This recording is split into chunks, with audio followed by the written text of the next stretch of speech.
Hello Jain, और कैसे हैं? उम्मीद है दोस्तों स्लाइड शुरू करते हैं आज का क्लास। हम लोग पढ़ने वाले कलाम के नियम का सदिश निरूपण सरल और आसान भाषा में आपको समझाने वाले हैं। पूरे वीडियो पर अंत तक बने रहिएगा।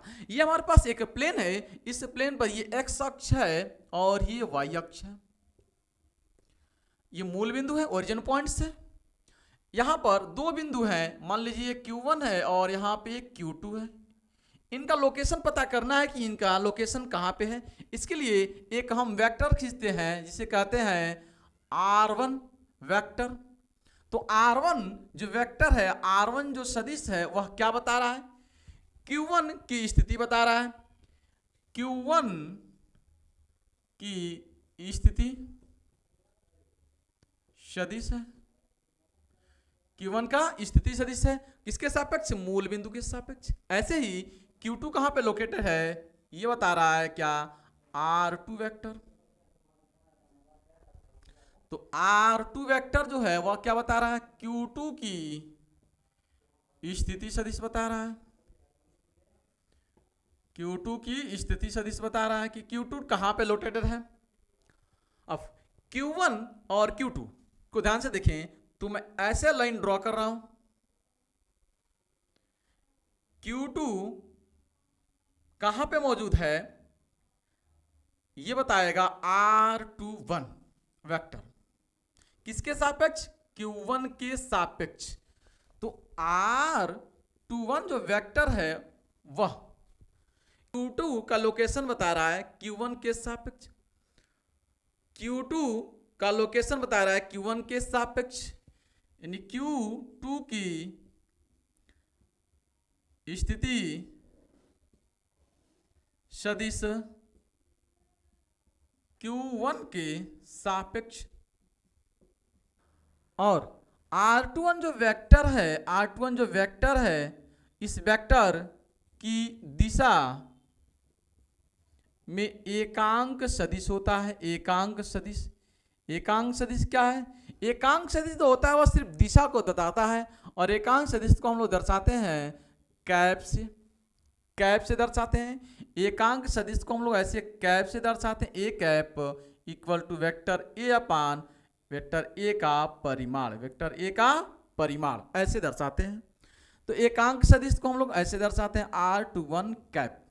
तो R21 क्या बता रहा है? R21 वेक्टर की दिशा में एकांक सदिश बता रहा है।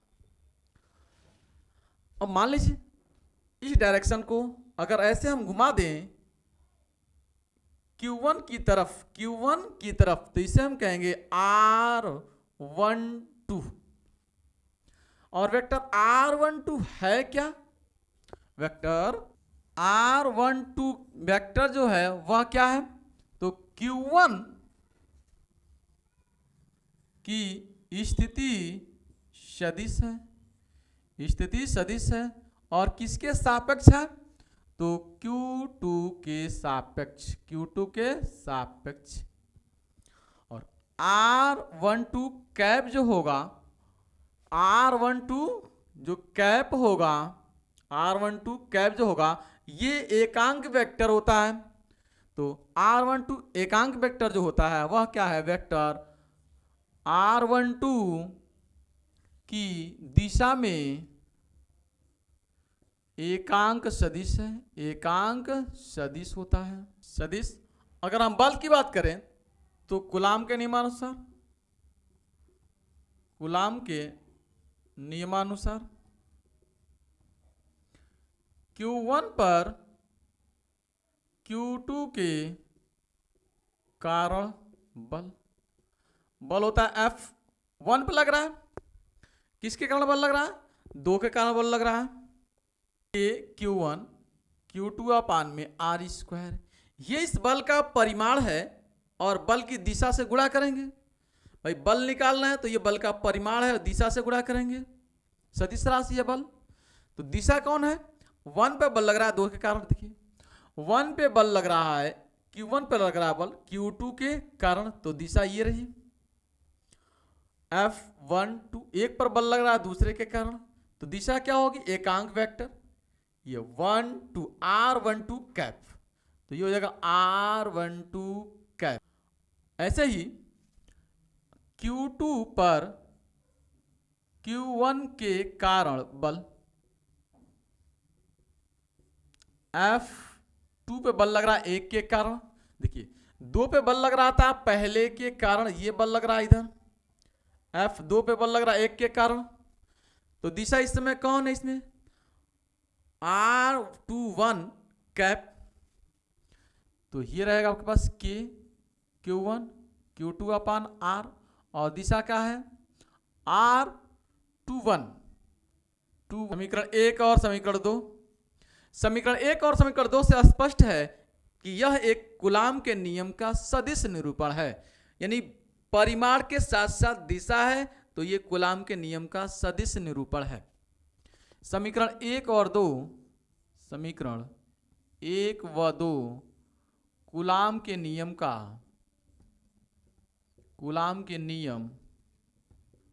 का सदिश निरूपण है।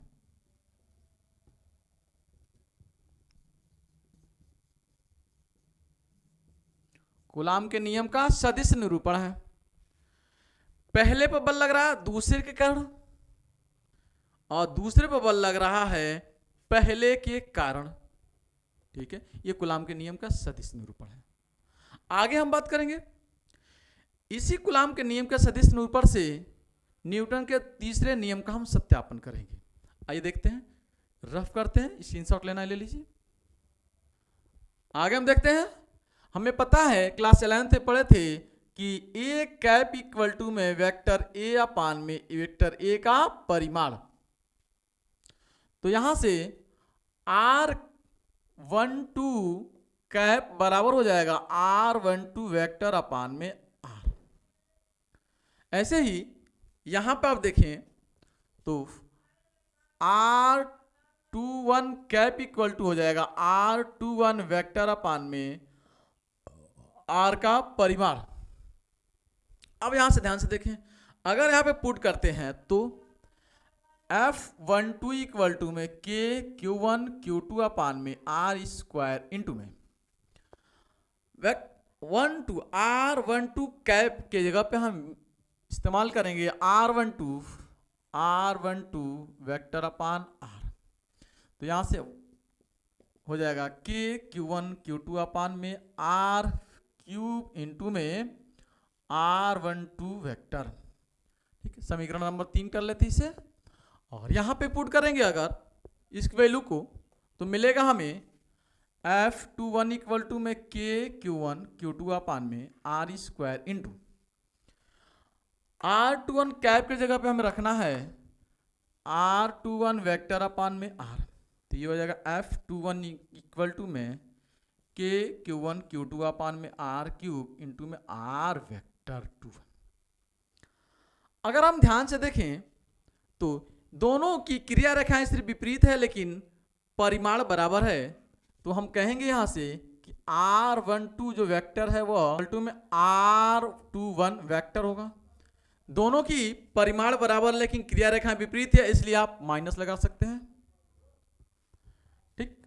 तो यहां से देखें F12 equal to K Q1 Q2 K Q1 Q2 अपान में R क्यूब इंटू में R12 वेक्टर के जगह पे हम लिख सकते हैं माइनस का R21 वेक्टर, और F12 equal to K Q1 Q2 अपान में R क्यूब, ये R21 वेक्टर है और ये माइनस कॉमन ले सकते हैं पहले, तो ये F12 इक्वल टू, यहां से देखें आप तो K Q1 Q2 अपान R Q into R21 vector, ये पूरा का पूरा यही चीज है, ये किसके बराबर है F21 के बराबर है, तो ये हो जाएगा F21, ये माइनस चिन्ह लगाएंगे, ये न्यूटन के तीसरे नियम का प्रूफ है, सत्यापन है, यह न्यूटन के तीसरे नियम का सत्यापन है।